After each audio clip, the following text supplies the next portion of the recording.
Oke, Shalom, selamat sore. Kita ketemu lagi dalam Alkitab dalam Berita. Kita mau melihat dan mengingat kebenaran firman Tuhan melalui berita-berita yang di sekitar kita.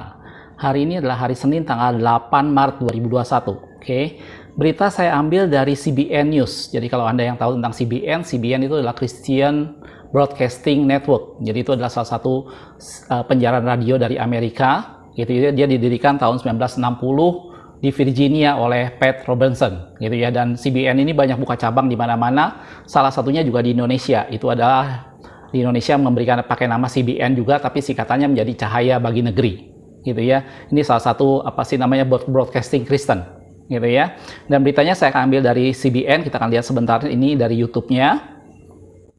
Oke, ya. Dia bilang Christian prisoner get divine visit. Jadi seorang Kristen yang dipenjara mendapat kunjungan ilahi. Dia bilang pada saat itu dia berada pada titik terendah dalam hidupnya, gitu ya. Ini sebenarnya berkaitan dengan launching buku dia, bagaimana ada seorang anak muda yang kemudian waktu itu dia secara volunteer berangkat dari Amerika ke Afghanistan untuk membantu di sebuah klinik mata, gitu ya. Kemudian dia tergerak ke negara sebelahnya yaitu Iran. Dan kemudian dia di sana dituduh sebagai seorang mata-mata.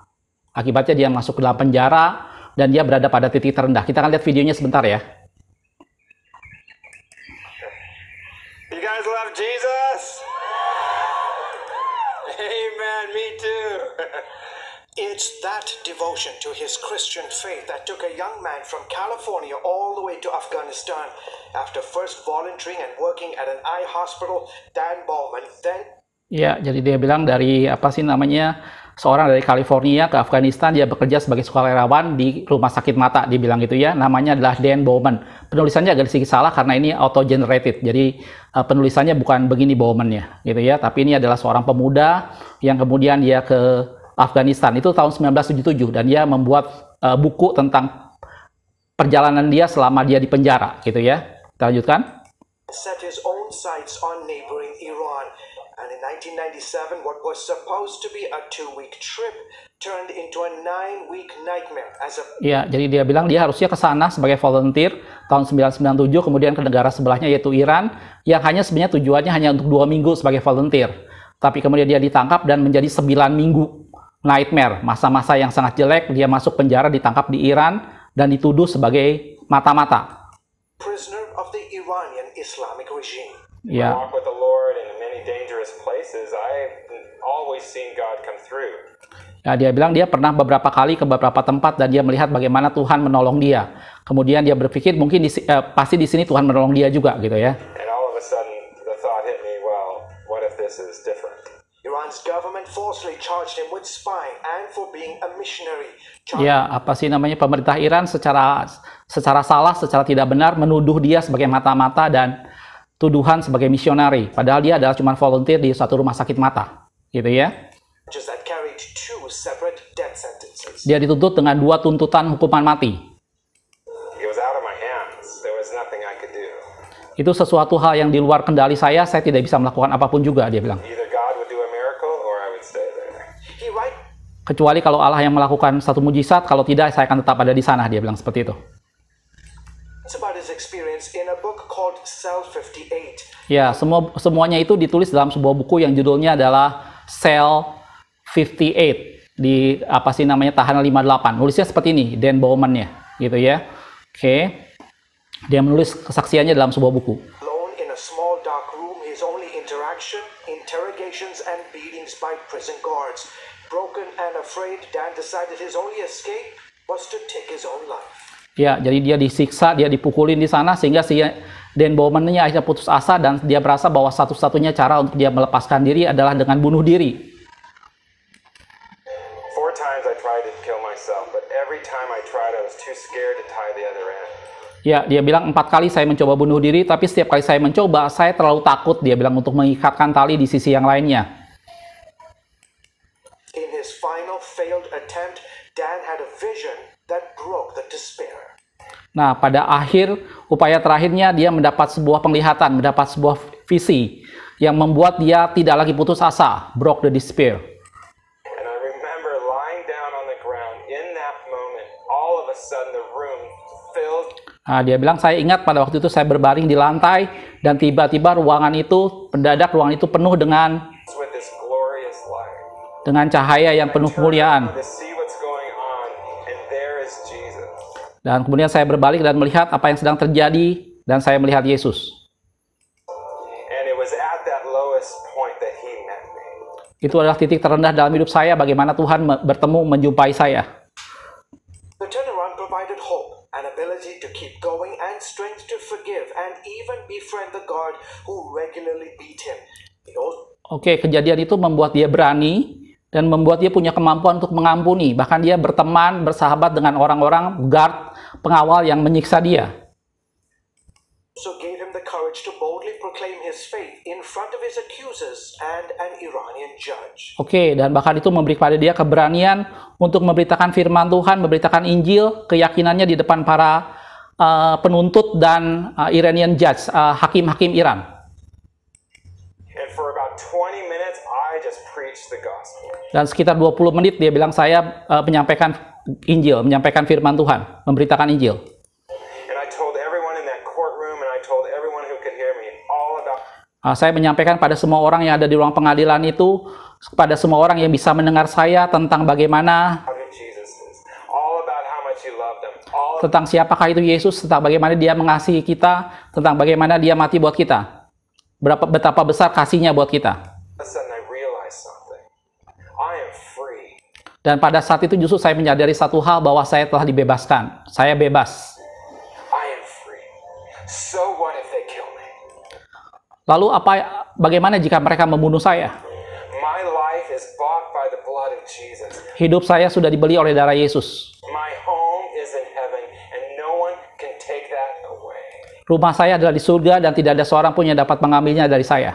In the midst of death itself, God Di tengah kemungkinan untuk mati seperti itu, Tuhan gave me the grace to stand Tuhan memberikan anugerah kepada saya untuk berdiri dan berbicara tentang kebenaran. Dan dengan melakukan itu, doing so, it brought freedom, membawa pada suatu kebebasan, kemerdekaan.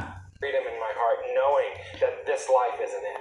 Pada saat dia memberitakan Injil, ada satu kebebasan dalam hatinya, bahwa dia mengetahui bahwa hidup ini, There is more, and I'm going home one day. nah hidup ini lebih dari itu. Ada banyak yang lebih dan dia akan kembali ke rumah pada satu saat. And no one can take that away. Dan tidak ada seorang pun yang mengambil saya dari rumah tempat kediaman saya nanti, yaitu di surga, dia bilang. After 9 weeks, the head judge announced Dan's release. Setelah 9 minggu, dia bilang, kemudian judge, hakim ketua, memutuskan untuk membebaskan Dan. Today, Dan Bauman's unshakable faith and Sekarang ini,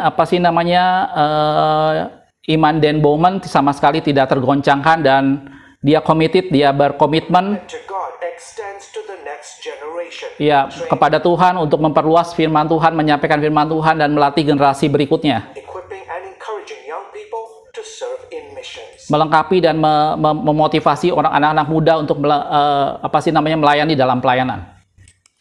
George Thomas, CBN News. Ya, dari Joe Thomas, dari CBN News. Ya, ini satu berita yang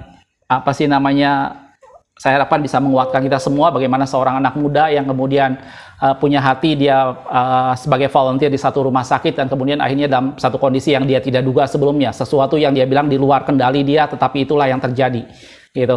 Tetapi satu hal di sini saya melihat bagaimana seorang yang punya komitmen penuh kepada Tuhan, Allah tidak meninggalkan dia. Bahkan pada saat yang paling sulit sekalipun, Allah malah menampakkan diri dan menjumpai dia, dan dari sana dia boleh mempunyai kekuatan untuk memberitakan firman Tuhan. Dan dari sana semua akhirnya banyak orang dimenangkan, dia komitmen memberitakan firman Tuhan, dan dia merasakan satu kebebasan di dalam. Gitu ya. Ini satu video yang bagus yang tadi pagi saya sempat nonton, dan saya melihat ini satu bentuk kenyataan. Banyak sekali kita lihat kesaksian-kesaksian orang-orang yang bertemu dengan Allah secara pribadi. Bagaimana Yesus datang menjumpai dia pada saat dia berada pada titik terendah. Tapi terlepas dari masalah itu semua, Anda dan saya, kita semua, walaupun kita tidak melihat secara fisik bagaimana Yesus datang, firman Tuhan katakan berbahagialah orang yang percaya walaupun tidak melihat. Kita percaya Yesus ada di sekitar kita, kita percaya bahwa darahnya telah menebus dan membeli kita, dan dia berjanji akan menyertai kita. Gitu.